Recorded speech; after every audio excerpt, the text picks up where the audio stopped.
Why Jey Uso rejected Roman Reigns on SmackDown, the best and worst of WWE SmackDown. Bad news for the WWE holding a WrestleMania in London. Motor City Machine Guns reflect on their WWE debut. The WWE needs a way out of Cody Rhodes versus Gunther at Crown Jewel. Kevin Owens is going to AEW. Roman Reigns breaks down on WWE SmackDown. Jey Uso is looking to mend fences with Roman Reigns. Paul Heyman on where he was during SmackDown. Let's dive right in.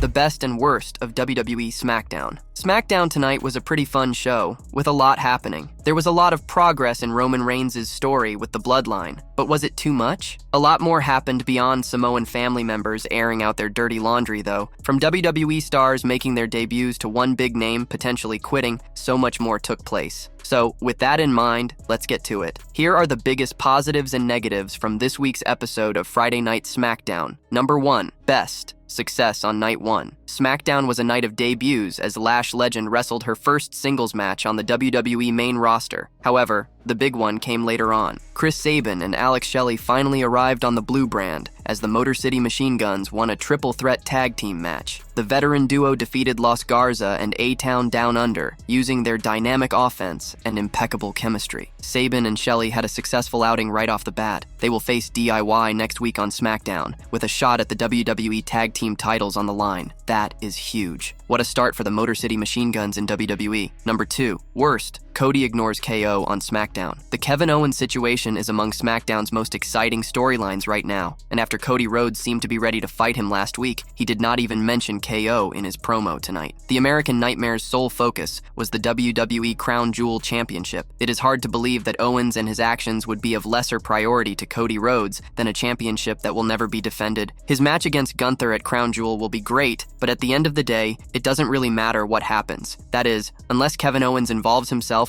potentially by costing Rhodes the match. That seems unlikely. So, while the undisputed WWE champion is off doing side quests, let's get to the meat of the KO situation. Number 3. Best. Randy's story is cooking, though. It seems like Kevin Owens is more bothered about Randy Orton betraying him than anything else from the past 2 weeks. Whether or not he returns to WWE anytime soon, that's what sticks out. This led to the Viper demanding that Nick Aldis book him and KO in a match at Crown Jewel. The SmackDown general manager said he can't due to the higher-ups, which could lead to an interesting conversation. Orton may have to talk directly to Triple H to get his match with Owens, but will the former Universal Champion even come back for it? Things could get really interesting going forward after what played out on SmackDown tonight. Number 4. Best worst. Going too fast? After the way he ignored Jimmy Uso on Raw, did it not seem like Jey Uso smiled a bit too much at his twin brother on SmackDown? It felt like there was a whole middle part of the story we missed. But regardless of where the Usos stand, the Yeet Masters confrontation with Roman Reigns made sense. The OTC tried to mend fences with Jey for 30 seconds, but it wasn't enough. There's still work to be done, especially after how Reigns got destroyed at the end of SmackDown. Solo Sikoa and his bloodline dominated this episode too. Their opening segment with Jey Uso set the stage for the ending. Jimmy was beaten up backstage, while Solo, Jacob Fatu, and the Tongans got the better of Roman Reigns in the ring. Another strong night for them, ahead of a potential stopover at Raw next week. Solo Sikoa's bloodline will likely play a part in main event Jey's Intercontinental title match against Braun Breaker. It just remains to be seen if Reigns and Jimmy Uso will appear as well, bridging the gap towards their emotional reunion. Bad news for the WWE holding a WrestleMania in London. WrestleMania, WWE's biggest event, is known for its spectacular nature and worldwide popularity, and there's speculation about it potentially moving to London. London's Mayor Sadiq Khan has expressed a keen interest in bringing the event to the UK capital. However, it appears that London might not be the location for WrestleMania in the near future. It was previously reported that WWE was discussing having a WrestleMania event take place in London. In fact, even Triple H revealed the reason why WWE is considering London as host for future WrestleMania. Even John Cena also believes London earned the chance to host WrestleMania, and fans were hoping it would become a reality after Triple H, and Sadiq Khan had a very productive meeting about the same earlier this year. However, Dave Meltzer in the Wrestling Observer newsletter reports that WrestleMania is no longer the top priority for London, as the NFL has shown interest in hosting the Super Bowl at Wembley Stadium. WrestleMania 41 is already scheduled for Las Vegas, with a future edition also set for Lucas Oil Stadium in Indianapolis, but only time will tell when London will end up having a WrestleMania of their own, as that may not be happening anytime soon now. Do you want to see a WrestleMania held at Wembley? Motor City Machine Guns reflect on their WWE debut. On this week's Friday Night SmackDown, the Motor City Machine Guns made their highly anticipated WWE debut. Following their impressive win, Alex Shelley and Chris Sabin reflected on their debut. Over the years, Sabin and Shelley have established themselves as one of the best tag teams in professional wrestling. They are former three-time TNA World Tag Team Champions. In their WWE in-ring debut tonight, the Motor City Machine Guns defeated A-Town Down Under, Austin Theory and Grayson Waller, and Los Garza, Angel and Berto, in a triple-threat tag team match. On SmackDown Lowdown, Sabin discussed the Motor City Machine Guns' debut and their upcoming showdown against DIY. It's pretty surreal. I'd like to say it's a dream come true, but it's more than that. This is a goal accomplished for us. It might have taken over 20 years to get here, to get to this position, but being one match away from being #1 contenders for the WWE Tag Team Championships, that's pretty crazy. Just saying it out loud kind of blows my mind a little bit, said Sabin. Alex Shelley also discussed the Motor City Machine Guns' debut, claiming that he and Chris Sabin look forward to facing DIY. Speaking on SmackDown Lowdown, Shelley apologized to DIY in advance by claiming he and Sabin are the best tag team. We take things one step at a time, but DIY is exactly why we came to WWE. Exactly why we want to declare ourselves the best tag team on the planet, because we beat all the great tag teams that already exist in the WWE universe. So I apologize to you in advance, DIY, but you're looking at the next WWE Tag Team Champions. Shelley and Sabin will face DIY on next week's episode of WWE SmackDown, with the winner earning a shot at the Bloodline's Tag Team Championships. The WWE needs a way out of Cody Rhodes versus Gunther at Crown Jewel. Cody Rhodes and Gunther had a nice little exchange on the latest edition of WWE Raw. The two will battle at Crown Jewel, and a Hall of Famer thinks it's a bad idea. Bully Ray has been analyzing WWE's products for long enough to understand what works and what doesn't in the industry. Triple H recently unveiled the new Crown Jewel Championship for the men and women of WWE, and fans will see the World Heavyweight Champion and Cody Rhodes battle it out for the men's title. On paper, the match looks like a classic waiting to happen. However, according to the Hall of Famer, the booking has a major flaw. Speaking on Busted Open Radio, Bully Ray talked about the complications of Crown Jewel's Cody Rhodes versus Gunther match. He stated that the creative team would have a tough time crowning a winner. If Cody were to beat Gunther clean, that definitely takes away from Gunther's mystique right now, Bully said. If Gunther beats Cody clean, that puts a serious chink in Cody's armor, because now you got a guy who could be walking around going, I don't want this Saudi belt because I beat him clean in the middle. You need a way out of this. He provided a solution to the problem by stating that an unclean finish could help both champions retain their credibility. Kevin Owens could be used to help the ring general pick up the win over Cody Rhodes. I think at the Saudi show, neither one can get the win clean, Bully said. The way out of it, a little chicanery, maybe a little ref bump, or behind the ref's back, something. Owens interferes. It's quick. Owens and Rhodes have the animosity. Gunther gets the win,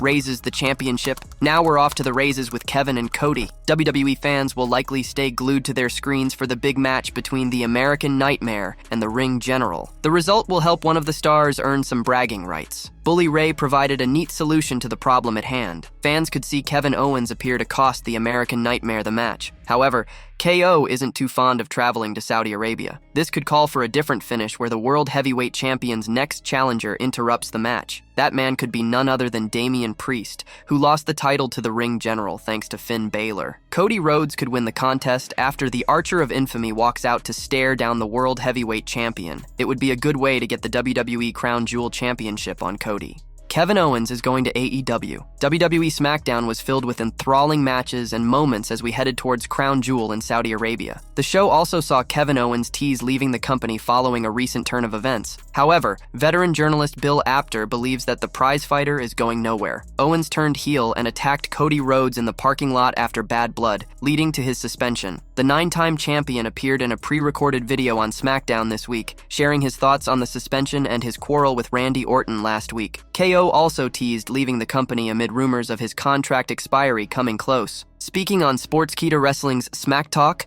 Bill Apter first praised the pre-recorded video featuring Kevin Owens. It was very natural, just seemed like he set the camera and he was just talking to the fans. It was very good, very believable. The Hall of Fame journalist added that he does not see the prize fighter leaving WWE and believes it is all work. He is not going anywhere. People are commenting on him going to AEW, etc. But Kevin Owens is staying with WWE. He's got a great thing going there, and he's not going to let that go. Kevin Owens showed up on SmackDown last week despite being suspended. He called out Cody Rhodes, but the two were separated by the security. However, KO ended up exchanging blows with Randy Orton. Roman Reigns breaks down on WWE SmackDown. Roman Reigns mentioned his father for the first time since his tragic death on the latest episode of SmackDown and got emotional. He revealed what he had promised to his father. Reigns' father, Sika, died earlier this year. He was 79 years of age at the time of his passing. This combined with the fact that his uncle, Afa, also died 2 months after Sika's passing. On SmackDown, Roman Reigns got emotional talking about his father to Solo Sikoa. When he said that he told his father that he would fix this, he visibly broke down and needed a second before carrying on as the camera cut away for a little bit too. Roman Reigns was very emotional while talking to Sikoa and practically begged him to set things aside and fix the issues that had come between them. The original tribal chief said that he wanted abundance and got emotional again, saying that he wanted paydays coming from the heavens. After everything we've been through, everything we went through in the spring,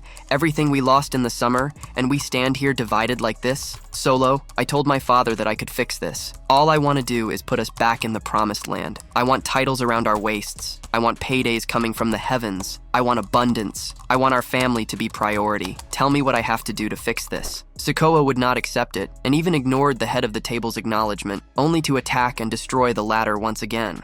Jey Uso is looking to mend fences with Roman Reigns. Veteran wrestling journalist Bill Apter recently spoke about Jey Uso and Roman Reigns possibly burying the hatchet. The reigning Intercontinental Champion made a surprise appearance on SmackDown this week. Solo Sikoa kicked off the show this week with the rest of the bloodline. He gave Roman Reigns an ultimatum to acknowledge him by the end of the night. However, he was interrupted by Jey Uso, who called out Solo for creating a divide within the family. While speaking on Sportskeeda Wrestling's Smack Talk podcast, Apter pointed out that a reunion of the original bloodline could be on the cards now that Jey Uso also wanted to bring his family together. The 78-year-old veteran mentioned that the Yeet Master's rise to the top has been incredible, and the latter has been getting incredible reactions from fans. He seemed extremely sincere that he wanted to mend fences somehow and put the original bloodline back together again, but that's not what the storyline is. With the way the fans react to him and when you look at where he came from, he was not someone that as an individual wrestler had caught fire and all of a sudden something happened and now he's totally on fire. I mean, it's great, Bill Apter said. The bloodline dished out another beatdown to Roman Reigns at the end of the show this week. It will be interesting to see when the original tribal chief gets some retaliation on the men